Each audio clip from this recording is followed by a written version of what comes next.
Hi friends, அனைவருக்கும் வணக்கம். Friends, எல்லாருமே பொட்டேட்டோ சிப்ஸ் சாப்பிட்ருப்போம் இல்லையா?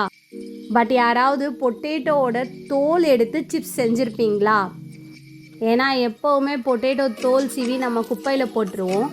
இப்போ அந்த தோலை வச்சு சிப்ஸ் எப்படி செய்யலான்னு பார்க்கலாம். எதுவுமே இல்லைங்க, ஒரு கடாய் எடுத்து கொஞ்சம் எண்ணெயை போட்டுக்கோங்க. பொட்டேட்டோ தோல் சீவி வச்சுருக்கோம் இல்லையா, அது 1 by 1 அந்த எண்ணெயில் போட்டு பொரிக்க ஆரம்பிக்கலாம். பாருங்கள், பொரிக்க பொரிக்க லைட்டாக அது ப்ரௌனிஷ் ஆகிட்டே வரும். நல்லா ப்ரௌனிஷ் ஆடினோடனே பிளேட்டில் எடுத்து கொஞ்சம் உப்பு, கொஞ்சம் சில்லி பவுடர், கொஞ்சம் பெப்பர் பவுடர், இதை 3ஐயும் சேர்த்து சாட் மசாலா தான் அதையும் ஆட் பண்ணிக்கோங்க. ஆட் பண்ணி நல்லா கொஞ்சம் கிளறி விட்டிங்கன்னா அவ்வளோதாங்க, கிறிஸ்பியான பொட்டேட்டோ ஸ்கின் சிப்ஸ் ரெடி. இதை நீங்கள் மயோனஸ் இல்லைனா கெச்சப்லேயும் தொட்டு சாப்பிட்லாம். ட்ரை பண்ணி உங்களோட கமெண்ட்ஸ் தாங்க ஃப்ரெண்ட்ஸ். நன்றி, வணக்கம்.